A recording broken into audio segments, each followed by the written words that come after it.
What's up, guys? Mason the Brock Henderson here. This is Supergirl Season 4, Episode 10, Suspicious Minds. What the heck? Did they go and get better writers like halfway through the season? What is this? This is not the Supergirl that I like to rant and rave that is the worst show on the CW. What is this? This is compelling. This is good Well, okay, some of it is cliche writing, but it's still good though. It's better than, anything from the first three seasons. They took a chance. They took risks. I can't believe it. Wow. So, let's talk about it. So I was wrong about, I criticized Alex earlier this season because she called, Haley, Colonel Haley, she said she was like Umbridge, and I was like, no, she's not. Come on, like Umbridge is the worst of the worst. Like it's Umbridge is way up here, and Colonel Haley is just, she's just there. She's a scary figure looking over your shoulder at everything you do, but she's not even comparable to Umbridge. You're wrong about that one.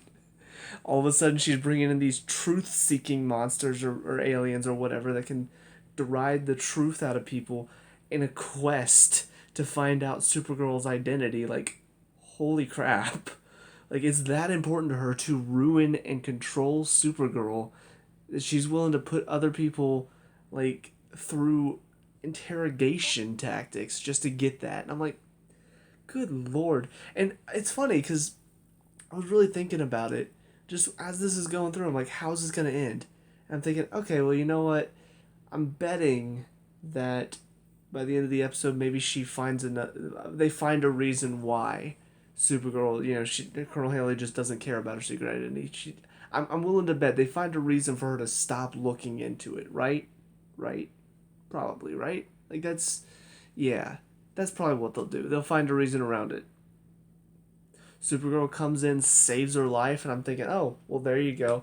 She's like, well, now I know your secret identity, so you're under my control now. And just starts, like, spouting all this stuff about how, she blackmails her pretty much. She says, can you imagine how much danger your family's going to be in if your villains find out who your secret identity is? I'm like, you're threatening her now. Like, good lord. You're threatening her now. And then Alex in the face, and I'm just like, thank you, Alex. Like, the best thing you've done in the past few seasons. And then they get John to erase her mind, but then she comes in still hell-bent on finding out who Supergirl is, even though I guess for some reason John was not able to erase the desire, even though he's able to erase her figuring it out. So yeah. Then the final part of this episode I was not expecting.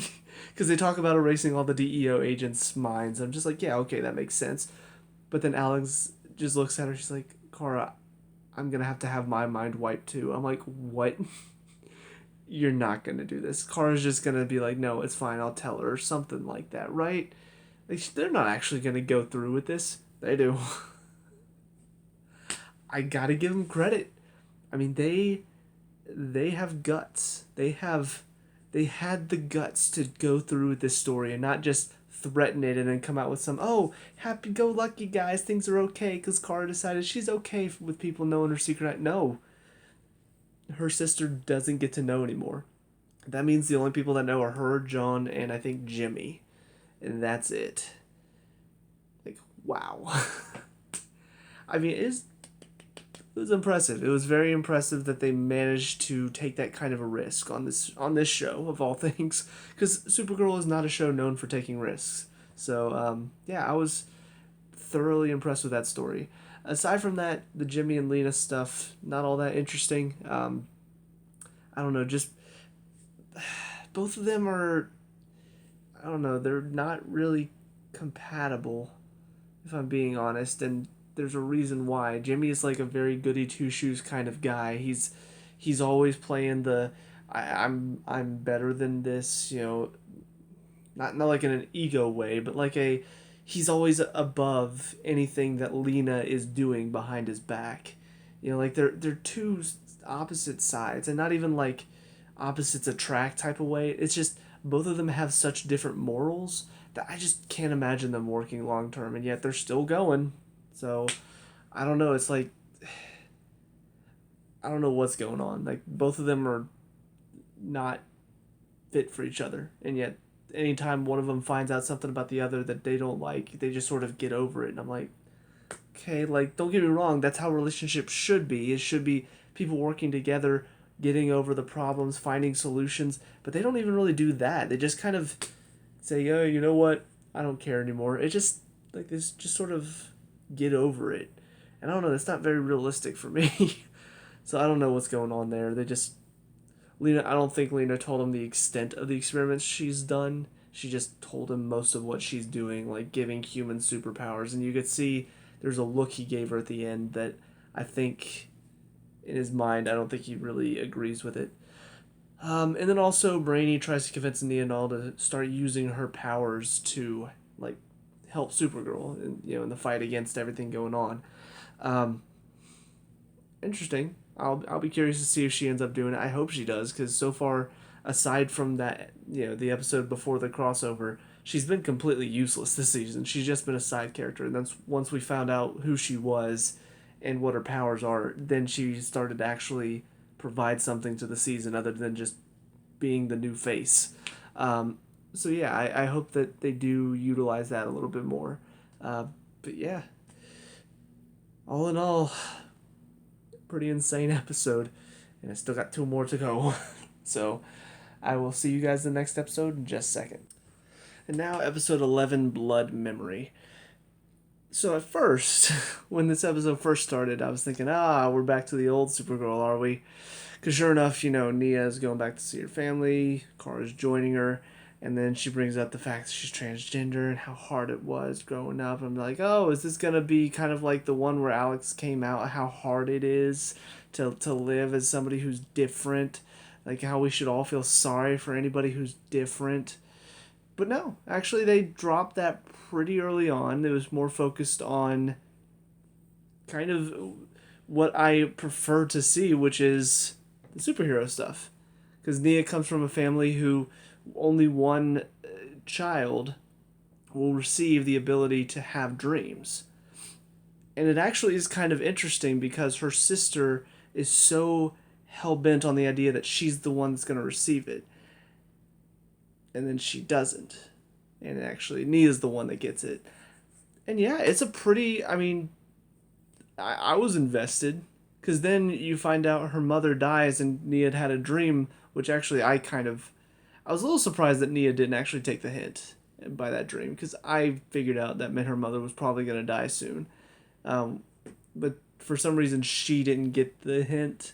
And so her mother dies. And then what makes it even worse is her sister piles it on because she's like, if only I had gotten my abilities. And her sister's blaming herself, saying that because she doesn't have the abilities to see the future, she was responsible for her mother's death. I'm just like, this is basically just piling it on, just more and more. How just Nia's going to be blaming herself for everything that happened. And so, of course, when her sister does find out, she's really pissed.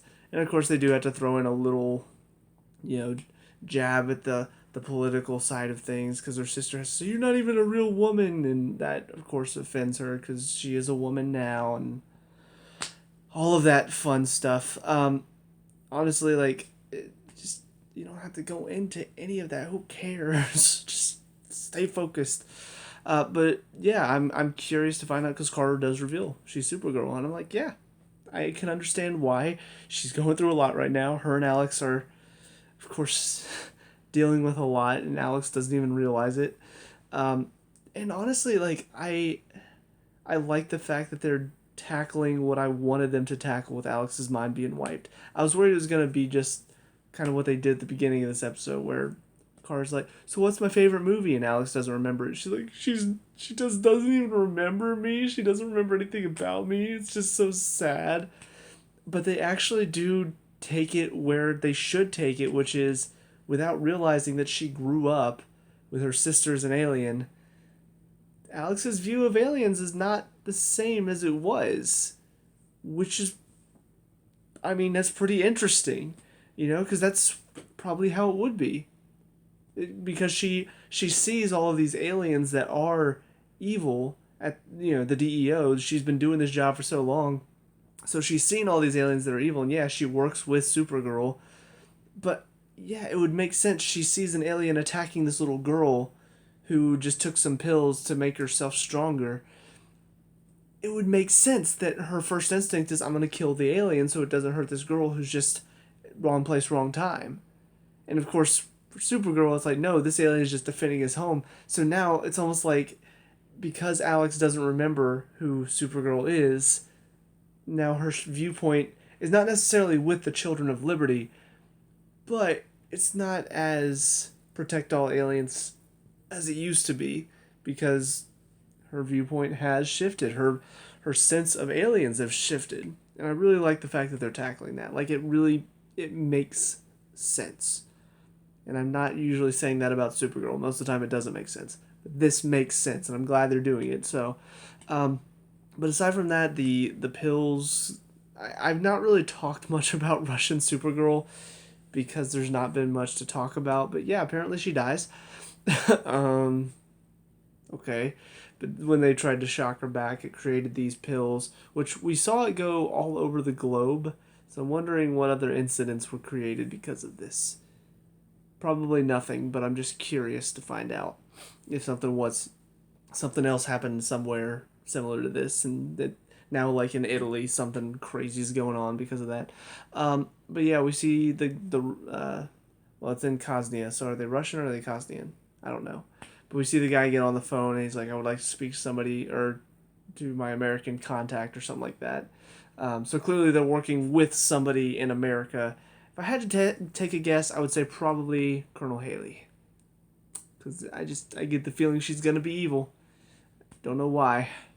Maybe it's the fact that she's acting evil. But yeah, so I don't know where the Russian Supergirl storyline is going. It's still there without really doing much of anything, and now she's dead, so I don't know what the purpose of all of this was. It's just happening. That's the only storyline that I'm just like, what's the point? It's there. It's happening. Anyways, with that being said, though, that's it for this episode, so on to the last of these three. I'll see you there in a sec. And finally, episode 12, Menagerie. So the alien in this one was fairly interesting. A woman who gets basically like a symbiote attached to her that allows her to rip out people's hearts.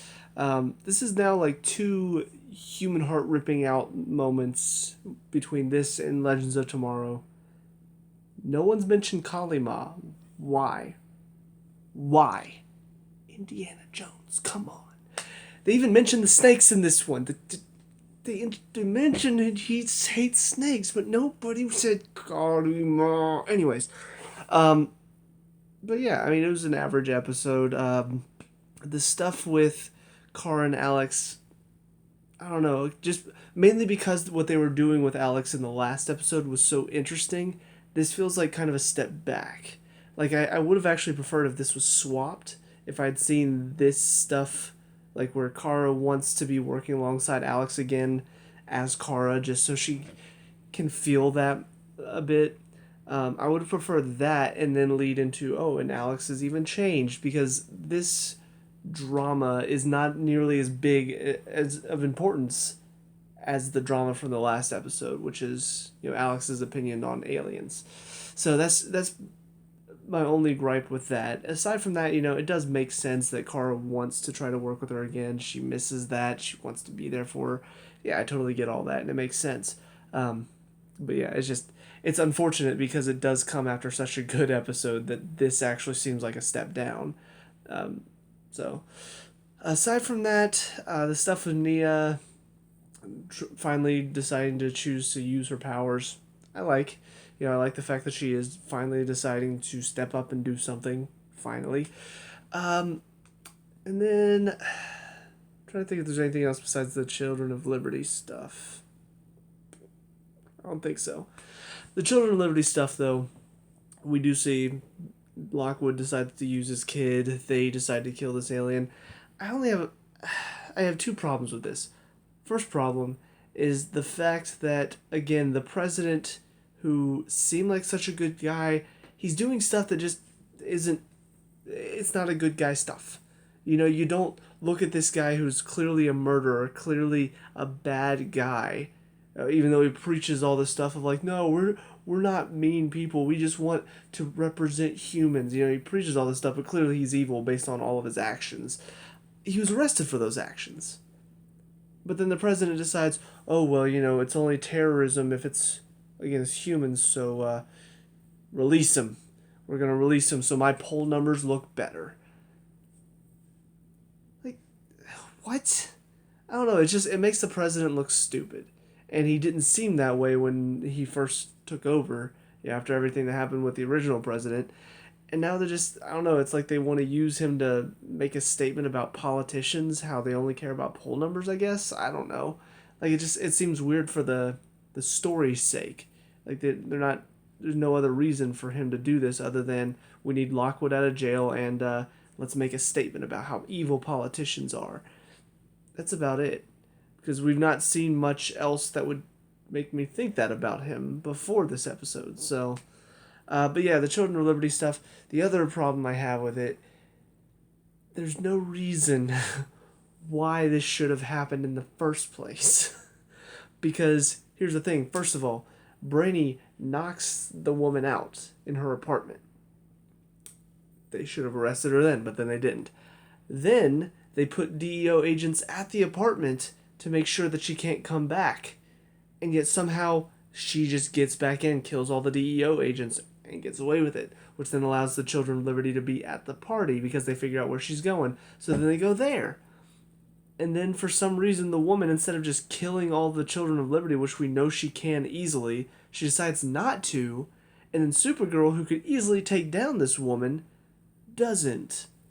And even when Nia comes in and does, she knocks the woman around a little bit, she knocks her down, knocks her out, Supergirl just kind of stands there and is like, I'm going to stop you. No matter how many of those things you create, I'm strong enough to get all of them. And then she sprays her in the eyes. Supergirl blows her away so the Children of Liberty can not get in the final blow. And then they take credit for it. Just like, that's the problem whenever you've got a show with superpowered beings, is moments like this, whenever those superpowered beings should be able to just easily end the fight, but then they don't because you need to create drama. It feels forced. And that whole ending feels forced. It's not like the bad guys managed to outwit the good guys and that's how they managed to, make it look like the Children of Liberty are that good. No. It's just the good guys being dumb for a second. And then even the bad guy, when she had a chance to kill all of the Children of Liberty in the Masquerade Ball, she doesn't. Because if she did, then obviously they wouldn't be able to claim a victory because they would have so many dead members on their hands. But she decides not to. And then Supergirl, instead of just taking her down, or even whenever Nia takes her down, instead of locking her up, no.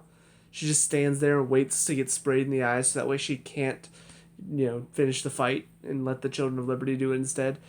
So it's just, it's frustrating because 2 good episodes in a row and then this one hits and it's not terrible, but it's just not, it's a step back, and a lot of it is just down to the fact that one, the Carr and Alex stuff is a step backwards from last episode, and the stuff at the end is just, it's forced drama, and that's all it is. They're forcing this story point because Kara could have easily finished this battle, but she chooses not to for some reason.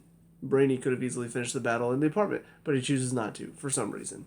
So it's frustrating whenever they decide to do things like that. The Flash has moments like this too all the time, but I don't know, it's generally more fun, so I can ignore it. But yeah, I mean, anytime you have a superhero show, if they don't use their powers to end the battle for a moment so that way the bad guy can get away or, something bad can happen because they decided to wait a second instead of just finishing the battle, I always have trouble with that. I'm just like, just finish it off. Why are we waiting around? Why are you being stupid? But anyways, with all that being said, that's it for these 3 episodes. So let me know what you guys think down in the comment section below. What were your thoughts on these 3? Let me know. We can talk about and discuss all that good stuff. Leave a like and subscribe for future Supergirl reviews, and I'll see you guys in the next episode. Peace out.